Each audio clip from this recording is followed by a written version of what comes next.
ನಮಸ್ಕಾರ. News first ಎಜುಕೇಷನ್ಗೆ ಸ್ವಾಗತ. ನಾನು ನವೀನ್ ಕುಮಾರ್. ದೀರ್ಘಕಾಲದಿಂದ ವರ್ಗಾವಣೆ ನಿರೀಕ್ಷೆಯಲ್ಲಿದ್ದ ರಾಜ್ಯ ರಸ್ತೆ ಸಾರಿಗೆ ನಿಗಮ ಕೆಎಸ್ಆರ್ಟಿಸಿಯ ನೌಕರರಿಗೆ ಸಿಎಂ ಸಿದ್ದರಾಮಯ್ಯ ನೇತೃತ್ವದ ರಾಜ್ಯ ಸರ್ಕಾರ ನ್ಯೂ ಇಯರ್ಗೆ ಗುಡ್ ನ್ಯೂಸ್ ನೀಡಿದೆ.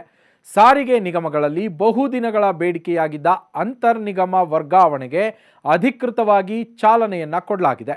ಹೀಗಾಗಿ ಜನವರಿ 1ರಿಂದಲೇ ನೌಕರರು ಅರ್ಜಿ ಸಲ್ಲಿಸೋದಕ್ಕೆ ಅವಕಾಶವನ್ನು ಕಲ್ಪಿಸಲಾಗಿದೆ.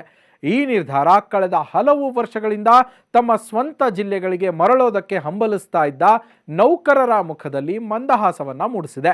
ಈ ಮೊದಲು ಜಾರಿಯಲ್ಲಿದ್ದ ನಿಯಮಗಳ ಪ್ರಕಾರ ಸಾರಿಗೆ ನೌಕರರಿಗೆ ತಾವು ಕೆಲಸ ಮಾಡುವ ನಿಗಮದ ವ್ಯಾಪ್ತಿಯಲ್ಲಿ ಮಾತ್ರ ವರ್ಗಾವಣೆಗೆ ಅವಕಾಶ ಇತ್ತು. ಅಂದರೆ ಕೆಎಸ್ಆರ್ಟಿಸಿ ನೌಕರರು ಕೆಎಸ್ಆರ್ಟಿಸಿಯಲ್ಲೇ ಇರಬೇಕಿತ್ತು.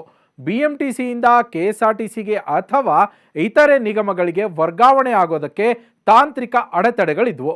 ಇದರಿಂದಾಗಿ 100 ಕಿಲೋಮೀಟರ್ ದೂರದ ಜಿಲ್ಲೆಗಳಲ್ಲಿ ಕೆಲಸ ಮಾಡ್ತಾ ಇದ್ದ ಸಾವಿರಾರು ನೌಕರರು ತಮ್ಮ ಕುಟುಂಬದಿಂದ ದೂರ ಉಳಿದು ಸಂಕಷ್ಟವನ್ನು ಅನುಭವಿಸ್ತಾ ಇದ್ರು. ಇದೀಗ ಈ ಐತಿಹಾಸಿಕ ತೀರ್ಮಾನದ ಮೂಲಕ ನೌಕರರ ಹೋರಾಟಕ್ಕೆ ದೊಡ್ಡ ಜಯ ಸಿಕ್ಕಂತಾಗಿದೆ.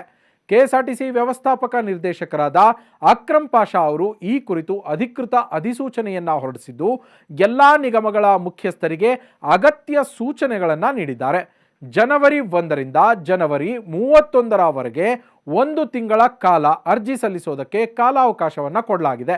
ಅರ್ಹ ನೌಕರರು ಸಾಮಾನ್ಯ ವರ್ಗಾವಣೆ ಅಥವಾ ಇಬ್ಬರು ನೌಕರರ ಒಪ್ಪಿಗೆ ಮೇರೆಗೆ ಪಡೆಯುವ ಪರಸ್ಪರ ವರ್ಗಾವಣೆ ಅಂದರೆ ಮ್ಯೂಚುವಲ್ ಟ್ರಾನ್ಸ್ಫರ್ ಅಡಿಯಲ್ಲಿ ಒಂದು ನಿಗಮದಿಂದ ಮತ್ತೊಂದು ನಿಗಮಕ್ಕೆ ವರ್ಗಾವಣೆ ಕೋರಿ ಆನ್ಲೈನ್ ಅಥವಾ ನಿಗದಿಪಡಿಸಿದ ಮಾದರಿಯಲ್ಲಿ ಅರ್ಜಿಯನ್ನು ಸಲ್ಲಿಸಬಹುದು.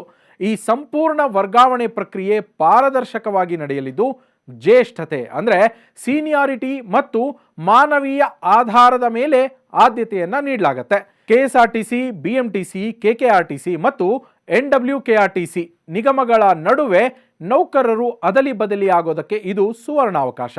ವರ್ಷದ ಮೊದಲ ದಿನವೇ ಈ ಮಹತ್ವದ ಪ್ರಕ್ರಿಯೆ ಆರಂಭ ಆಗ್ತಾ ಇರೋದು ಸಾರಿಗೆ ನೌಕರರ ಕುಟುಂಬಗಳಲ್ಲಿ ಸಂಭ್ರಮವನ್ನು ತಂದಿದೆ. ಮತ್ತಷ್ಟು ಇಂಟ್ರೆಸ್ಟಿಂಗ್ ಕಂಟೆಂಟ್ಗಾಗಿ ನ್ಯೂಸ್ ಫಸ್ಟ್ ಎಜುಕೇಷನ್ ಸಬ್ಸ್ಕ್ರೈಬ್ ಮಾಡಿ.